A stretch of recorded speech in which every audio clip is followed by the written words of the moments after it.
So, one of the biggest things is that I really wish that therapists knew that they're not nearly as trauma informed as they like to think they are.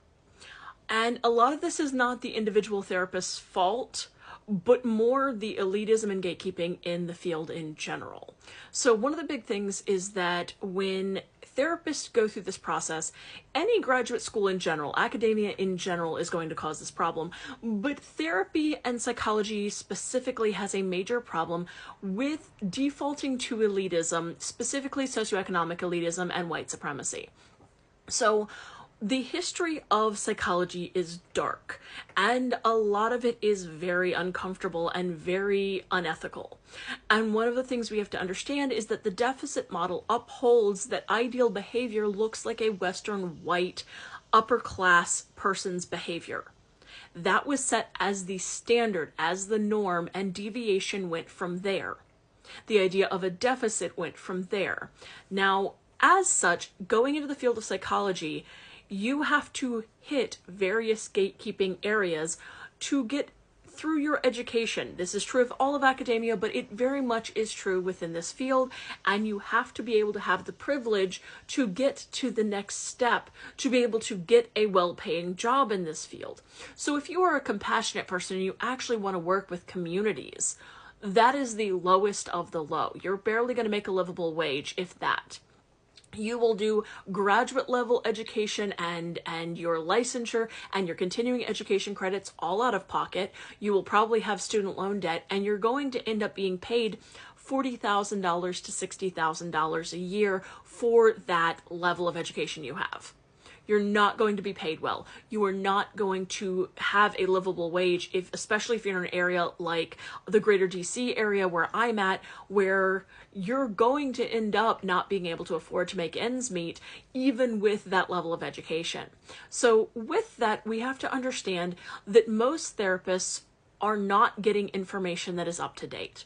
They have to take continuing education credits, yes, to keep their licensure, but the problem is that if you are not able to afford that, and you're not part of the prestigious groups that actually pay for their clinicians to have continuing education, or that they make enough money that that's not really a problem, you're going to be finding the ones that meet the requirements you have to have that are the cheapest available, which means you're not getting cutting edge research about anything, much less trauma informed baselines. The other thing is that this idea of so much privilege in this field, the idea of understanding and being compassionate towards the systemic marginalization of other people, very often is absent. So one of the things we have to understand is that within the field of psychology, most of this is focused on the person in front of you. So you as the clinician and the person in front of you. Now, some folks are actively engaged with the knowledge that people have systemic marginalization, right? And some therapists and psychologists are very much trying to change the field.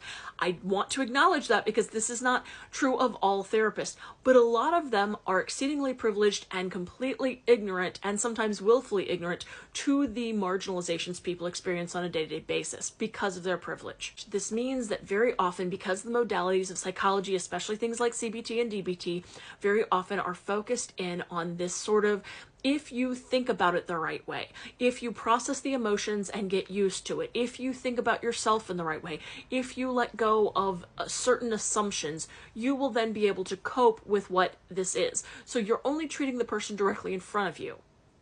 It does not acknowledge that these reactions are normal and typical responses to prolonged gaslighting and trauma. And in fact, the reality of ignorance of many clinicians means that they are perpetuating that gaslighting. So let me give an example so this is a little more clear. If I go into a therapist and a therapist is going to talk to me about my experience of being disabled, and there's a lot of things this therapist could probably help me with.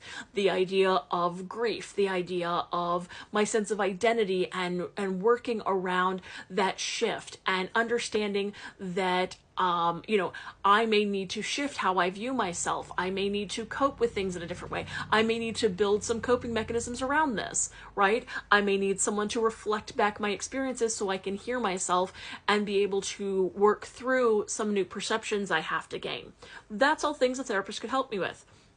But where this very often goes toxic is that a therapist talking to me about my experiences as a disabled person may have zero understanding of things like various kinds of marginalization and discrimination and microaggressions, and even the simple baseline of how people's facial expressions shift in a way that express their disdain, disgust, and whatever when you have something that is visible like a disability.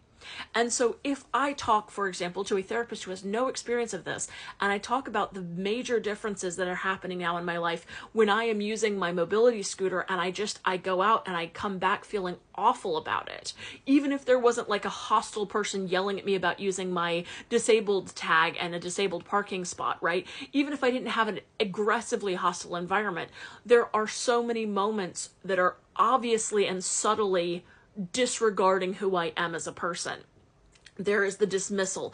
There is the difference between me walking past a person and saying, "Excuse me," versus me having to raise my voice repeatedly to get someone to acknowledge my existence when I'm in a motorized wheelchair. Right? There's differences in how people treat you. And if that therapist is not willing to acknowledge that this is a lived experience and not me just having an unreasonable emotional response or a disproportionate response to what they perceive as a minor problem, then I'm going to be gaslit about my experiences and have to go through this process of trying to minimize my own pain and perception of this event for the comfort of the therapist, essentially. That my worldview will have to adjust to the fact that the therapist does not believe this is a major issue or that this is actually happening the way that I am perceiving it. And that happens again and again and again with people who are marginalized, with people who have complex trauma, with people who are very often eliciting the very responses that happen. Autism is another great one.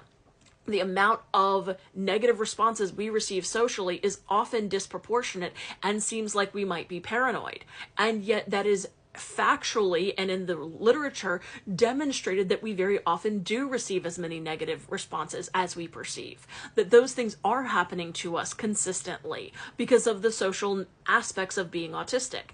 And yet a therapist who is not familiar with this, because most therapists are not told jack shit about autism, very often will see this as the person's oversensitivity and look and see something like a personality disorder, like borderline personality, rather than recognize that this is a realistic perception of the individual there. Because they're not acknowledging, one, a wide number of neurodivergences, they're not acknowledging trauma, and they're not acknowledging that this is actually what's happening. They believe that this person, if they received the correct perception and the correct emotional response to this, that they would be able to overcome this and this wouldn't be a problem for them anymore. And that's a problem with the perspective of a lot of these modalities in general and not understanding the wider picture of a person in context. So this is a huge problem. And so we've got therapists who are not getting cutting edge education. The dissemination of research to the field has a lag of 10 to 30 years depending on the information. And then we have people who are actively having schools of thought that specifically diminish and undermine people of marginalized status because they are unwilling to acknowledge that there's wide factors of marginalization and various perspectives that cause people to actually be engaging in the worldview as accurate. Beyond this, there's a huge amount of elitism of people who believe that having this licensure and having the higher education and going to the right schools actually makes them a better therapist, and that they are so much more skilled than somebody like myself who is not a therapist, even though I take the same continuing education credits and a lot of the ones that they don't have because I specialize in trauma care. So I have paid for a lot of those things even though I don't have a licensure, because that is what I do. I literally keep up with the most up-to-date baselines I can find on things like trauma and grief care. But I am looked down upon by so many therapists for just being like lesser because I haven't chosen to go and be a therapist, even though being a crisis response person has an entirely different flavor and prioritization of how we care for people than therapy does. And yet we're looked down on because of that kind of elitism and assumption about what should be important in the field.